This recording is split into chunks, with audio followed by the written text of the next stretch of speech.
What's up, guys? Johnny here. And I'm going over some notes today that I have on my desk, and it's amazing what you can achieve over a long period of time compared to um, one day, right? You don't think about it, but um, for example, all this was in one day. I wrote it down, stuff we needed to do, and we got it done, and now it's there. It's done. We have a branding. We have an RSS feed on the blog. We have affiliate links and ebooks, podcast, YouTube videos, all linked in correlation with each other like a big web. We increased our SEO on our blog to be more discoverable. We were able to create multiple pieces of content with one piece of content, such as, for example, a YouTube video to a blog post to a podcast to social links. Then you could create an email newsletter, and then you can do back to the blog, and then your video can also do shorts, which then you can do more shorts and link to more things. To get back into your videos. So, I mean, that is one day. And, I'm just looking back, trying to get all set up for a new video that's going to be coming out. And I thought, you know what? Why not look at some of this old stuff together? This one for Thursday. That one's pretty cool. Edit video for Sunday. Implement seeking alpha link. Finish ads on podcasts. Finish converting video to audio for podcast. Update content calendar, update dividend calendar, and then, I scratched out homework, Thursday discussion question. Still in college, almost done. I am a junior, so this is almost my second to last year. And then first newsletter, and then third email chain. So I do have 2 email chains I've created. And again, all this is just from scratch, right? I have ideas, I have things I want to do, I put them on paper, and then I just slowly knock them out. Now, I didn't cross a lot of these things off, but they did get finished. And I noticed halfway through when I was crossing them off, I was like, I don't want to cross them off. I want to save them. I should have dated it. And then I could look back in a year from now and be like, wow, that all helped a lot, right? So small little things that you can do in a day really add up in a year and 2 years. If I wouldn't have finished the ads on my podcast, then I would not be creating small revenue streams of income from those links. If I didn't implement the new Seeking Alpha link, which is a new partnership with them, which is awesome, then I would be missing out on opportunities to create business for them and as well create some revenue for me. So yeah, it's pretty interesting when you're looking at it. I made this a while back. I thought this was cool. A long time ago I made this. Let's see if you can see it here. Be your own boss, entrepreneur starter kit. What's included? 3 ebooks to get you on the right track, budget sheets, a monthly and an annual, and then a 1-page business plan, and a thank you letter, as well as an invitation to join the community. I thought that was really cool. I put that together quite a bit ago, and just from the top of your head, right? So don't ever give up. Don't ever stop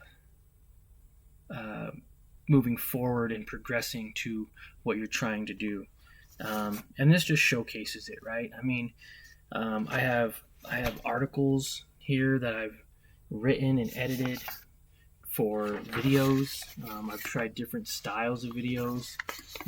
I have content things here that show when I need to be doing certain things. And this was back in February, and it's always changing, right? It's so cool that you can keep changing and tweaking the things that you want, right?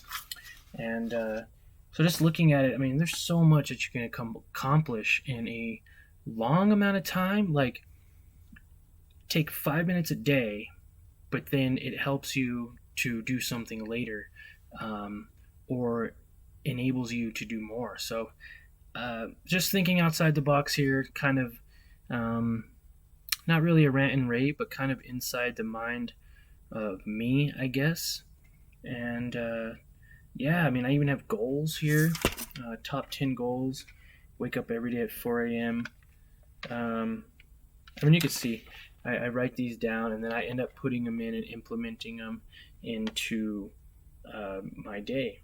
Make 100K per year, work more than over 50 hours a week, make time for family, make $20 every month on YouTube, engage in the private group chat, focus on my business, and and it always changes, right? Like, I don't focus so much on the business aspect anymore. I don't really like the reselling game. You have to have money to buy a product, and then you have to hold it, you have to list it, you have to put it somewhere and store it, itemize it, categorize it, you have to roll over. A lot of different complications, roll that inventory from month to month or year to year. How do you calculate it, and how do you account for it, as well as then shipping it after you label it, packaging it, and all those things that come into shipping it. It wasn't really passive. It was like a job. It's like people that want to quit their day job and go work for like Uber. It's like, well, you're still driving like 8 hours a day for somebody else, so it's not like you're really working for, I don't know, maybe you are kind of working for yourself. You kind of pick the hours. You're like, hey, I'm gonna put some orders today and put some orders tomorrow, but I'm off to whatever. But the case is, it wasn't passive enough for me, so I pretty much have just stopped doing that.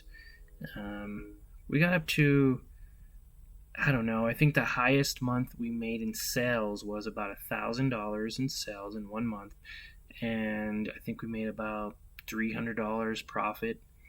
And then ever since, just kind of slowly been going down, and now we're making a couple $100 in sales a month, and maybe $50 in profit, if that. So it's just not really worth the time, the effort, and all the storage. You should see how much storage I've taken up in our closet, our spare bedroom. We're just kind of running out of room on stuff that we're holding. So definitely be cautious when starting a resale business. And it was fun to do. It still is fun to do. I could probably salvage most of my money back through yard sales and different things like that. But I'm not too worried about it. The experience was awesome. I had a great time doing it when I did it. And now it's time to move on and do something else. So, yeah. Hope you guys enjoyed the video. And just remember just to stick to your plan. It may get overwhelming. It may get a bit discouraging, but just keep going, guys. Take one day at a time. Make yourself little notes, even if it's just on a piece of paper. Make yourself notes how you want to do things. Make yourself a flow chart. Ideas and flow. How do you want to even come up with ideas? There's so many ways that you can incorporate ideas, come up with lists. Use your smartphone. You could use that and do stuff with that to get things. And so yeah, other than that, just keep pushing. We'll see you guys in the next one.